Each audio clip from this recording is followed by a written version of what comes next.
یہ واقعہ بہت پرانے زمانے کا ہے جب لوگ سادگی میں جیتے تھے اور دلوں میں سکون ہوا کرتا تھا، جس میں ایک پرانی مگر بہت خوبصورت مسجد تھی۔ لوگ 5 وقت کی نماز ادا کرتے اور اللہ کا ذکر کر کے اپنے دلوں کو روشن کرتے۔ اسی شہر میں ایک بزرگ عالم اور معزز قاضی بھی رہتے جن کا نام قاضی ملک ابراہیم تھا۔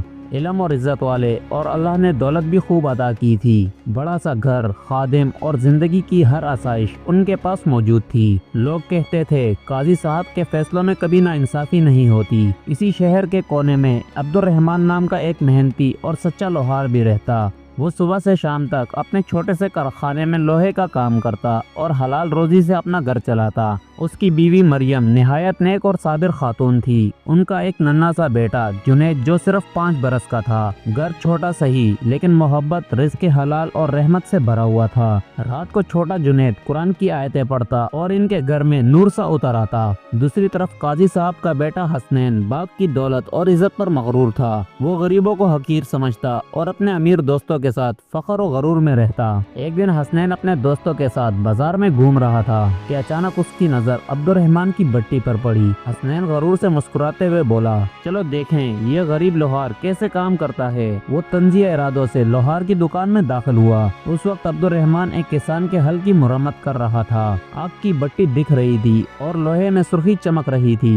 عبد الرحمن نے ادب سے انہیں سلام کیا، خوش آمدید قاضی صاحب کے صاحبزادے۔ لیکن حسنین نے ناگواری سے دکان کو دیکھا اور کہا، یہ گندی سی جگہ ہے، یہاں کیا کرتے ہو؟ عبد الرحمن نے مسکرا کر جواب دیا، بس اللہ کا شکر ہے، لوگوں کے کام آنے والی چیزیں بناتا ہوں۔ یہ جواب حسنین کو اچھا نہ لگا۔ اس نے اپنے دوستوں کی طرف دیکھا اور کارخانے کے اوزاروں کو الٹ پلٹ کرنے لگا۔ دوست ہنستے رہے اور عبد الرحمن خاموشی سے کھڑا سب کچھ برداشت کرتا رہا۔ دل دکھا ہوا تھا مگر زبان پر کوئی شکوہ نہ آیا۔ وہ بس آہستہ سے بولا، اے اللہ تو ہی انصاف کرنے والا ہے۔ اتنے میں بٹی سے ایک چنگاری اڑی اور حسنین کے قیمتی کپڑوں پر جا گری۔ اس کا مہنگا لباس جلنے لگا۔ وہ گھبرا کر چلایا۔ عبد الرحمن نے فوراً پانی ڈال کر آگ بجھا دی لیکن اس کے کپڑے جل چکے تھے۔ حسنین کا چہرہ غصے سے لال ہو گیا۔ تم نے یہ جان بوجھ کر کیا ہے، میں ابا کو شکایت کروں گا۔ وہ غصے میں وہاں سے چلا گیا۔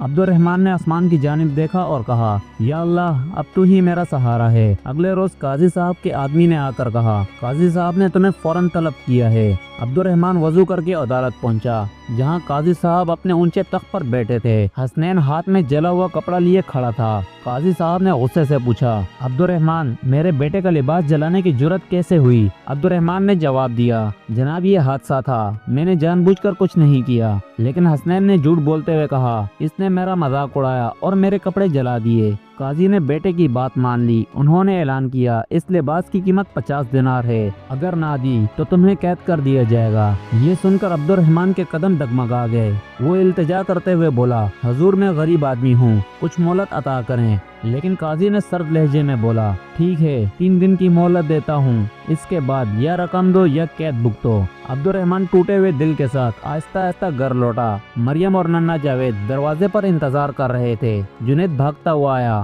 ابا کیا ہوا؟ عبد الرحمن کی آنکھیں بھر آئی۔ بیٹا قاضی صاحب نے 50 دینار کا حکم دیا، اگر نہ دیے تو مجھے قید کر دیا جائے گا۔ مریم نے اسے دلاسا دیا، ہمت رکھو، اللہ ہمارے ساتھ ہے، وہ سب سے بڑا مددگار ہے، راستہ وہی نکالے گا۔ پھر مریم نے اپنی شادی کا ایک ہار نکال کر اس کے سامنے رکھ دیا، یہ بیچ دو، شاید کچھ آسانی ہو جائے۔ عبد الرحمن کی آنکھوں میں شکر اور غم اکٹھا تھا۔ اگلی صبح وہ فجر کی نماز سے پہلے اٹھا، وضو کیا، نماز پڑھی اور اللہ کے سامنے ہاتھ پھیلا کر دعا کی۔ پھر دکان کھولی اور پہلے سے زیادہ دل لگا کر کام کرنے لگا۔ امید تھی شاید کچھ زیادہ رزق مل جائے۔ ادھر قاضی کے محل میں حسنین اپنے دوستوں کے ساتھ ہنس رہا تھا۔ دیکھا وہ غریب لوہار کیسے کانپ رہا تھا۔ ایک دوست نے آہستہ سے کہا، حسنین اس نے تو کچھ غلط نہیں کیا تھا، تم نے غلط کہا۔ حسنین غصے سے چیخا، خاموش رہو، یہاں جو میں چاہوں گا وہی ہوگا۔ شہر بھر میں عبد الرحمن کی پریشانی کی خبر پھیل گئی۔ کچھ لوگ مدد کرنا چاہتے تھے مگر سب غریب تھے۔ بوڑھے چچا کریم آئے، بیٹا میرے پاس صرف 5 دینار ہیں، یہ رکھ لو۔ 2 دن تک وہ دن رات کام کرتا رہا۔ پڑوسیوں نے بھی تھوڑی تھوڑی رقم دی، بمشکل 20 دینار جمع ہو سکے، جن میں مریم کے ہار کی رقم بھی شامل تھی، لیکن ابھی بھی 50 دینار سے بہت کم تھے۔ آخر دن آن پہنچا۔ اسی روز ایک اجنبی اس کی دکان پر آیا، یہ قاضی صاحب کا گھوڑا ہے، نال ٹوٹ گئی ہے، فوراً لگا دو۔ عبد الرحمن نے دل میں سوچا، شاید یہ اللہ کی طرف سے کوئی مدد ہے۔ وہ محنت سے کام کرتا رہا۔ اجنبی نے اس کی کاریگری دیکھی اور بولا تم واقعی کمال کے لوہار ہو۔ کام مکمل ہوا تو اجنبی بولا سنا ہے تم پر 50 دینار کا جرمانہ ہے۔ عبد الرحمن نے افسردگی سے کہا ہاں، اور ابھی تک صرف 20 دینار جمع ہوئے ہیں، شام تک نہ دیے تو مجھے قید ہو جائے گی۔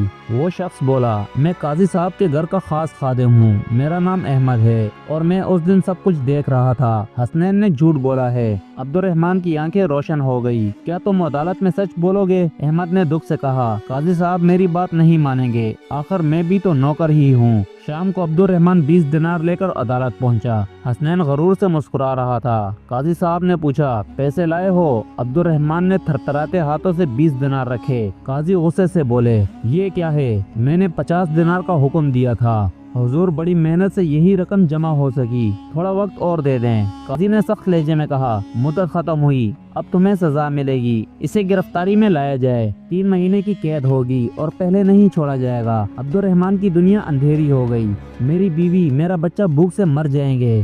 وہ رو پڑا مگر قاضی کا دل نرم نہ ہوا۔ پہرے دار اسے پکڑ کر لے جانے لگے اور یکایک احمد دوڑتا ہوا اندر آیا ایک باوقار بزرگ کے ساتھ۔ احمد نے کہا قاضی صاحب شہر کے محترم مفتی حاکم تشریف لائے ہیں۔ سب حیران رہ گئے۔ مفتی حاکم عالم و تقوی والے بزرگ تھے جنہیں قاضی صاحب بھی عزت دیتے تھے۔ بزرگ مفتی صاحب نے گمبھیر آواز میں کہا میں یہ مقدمہ سن کر آیا ہوں، قاضی صاحب اگر اجازت ہو تو میں چند باتیں عرض کرنا چاہتا ہوں۔ قاضی ملک ابراہیم نے احترام میں سر جھکا دیا اور کہا ضرور، آپ کی رائے ہمارے لیے بڑی قیمتی ہے۔ مفتی صاحب نے سنجیدہ نظر سے حسنین کی طرف دیکھا اور بولے بیٹے تم نے کہا عبد الرحمن نے جان بوجھ کر تمہارے کپڑے جلا دیے، تو کیا اس بات کا کوئی گواہ موجود ہے؟ یہ سنتے ہی حسنین کا چہرہ زرد پڑ گیا، گھبراہٹ سے بولا میرے دوست وہاں موجود تھے۔ ٹھیک ہے انہیں عدالت میں بلاؤ، مفتی صاحب نے حکم دیا۔ 1 گھنٹے کے اندر دونوں لڑکے عدالت پہنچ گئے۔ مفتی صاحب نے پوچھا سچ سچ بتاؤ وہاں کیا ہوا تھا؟ دونوں لڑکے ان کی نظر سے بچ نہ سکے۔ ایک نے کانپتی آواز میں کہا حضرت ہم لوگ ہی عبد الرحمن کی دکان پر شرارت کر رہے تھے۔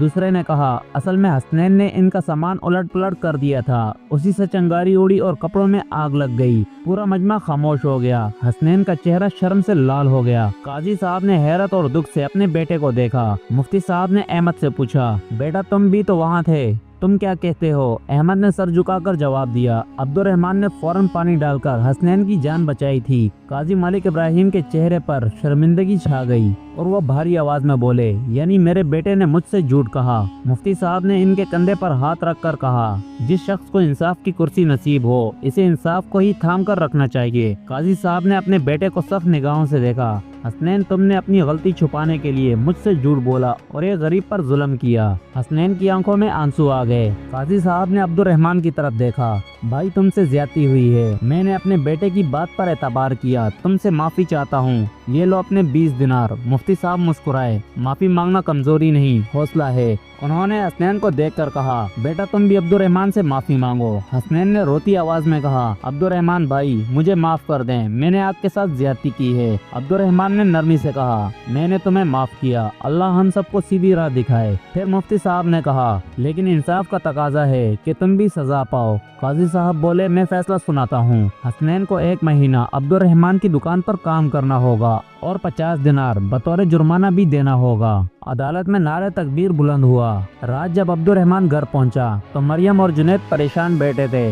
جنید بھاگ کر اپنے ابا کے پاس آیا، ابو ہمیں لگا تھا آپ کو قید کر دیا گیا ہے۔ عبد الرحمن نے مسکرا کر سارا قصہ سنا دیا۔ مریم کی آنکھوں سے آنسو نکل آئے۔ میں نے کہا تھا اللہ انصاف کرنے والا ہے۔ دونوں نے شکرانے کی نماز پڑھی اور جنید کے ساتھ کھانا کھایا۔ اگلی صبح حسین سادہ لباس میں شرمندگی کے ساتھ عبد الرحمن کی دکان پر پہنچا اور کہنے لگا بھائی میں آ گیا ہوں، مجھے کام سکھا دیں۔ عبد الرحمن نے شفقت سے کہا آؤ بسم اللہ، آج سے تم لوہار کا فن سیکھو گے۔ پہلا دن بہت سخت ثابت ہوا، نرم ہاتھوں میں چھالے پڑ گئے، پسینہ بہتا رہا، جسم تھک گیا، یہ کام تو بہت مشکل ہے۔ حسنین نے شام کو ہانپتے ہوئے کہا۔ عبد الرحمن نے مسکرا کر جواب دیا بیٹا محنت سے کیا ہوا کام ہی اصل عزت بنتا ہے، جس رزق میں پسینہ نہ گرے اس میں برکت نہیں ہوتی۔ وقت گزرتا گیا، حسنین کے ہاتھ مضبوط ہونے لگے، چہرے سے غرور اتر گیا اور دل میں نرمی آ گئی۔ عبد الرحمن اسے صبر سے سکھاتا، غلطی ہو جاتی تو ڈانٹتا نہیں،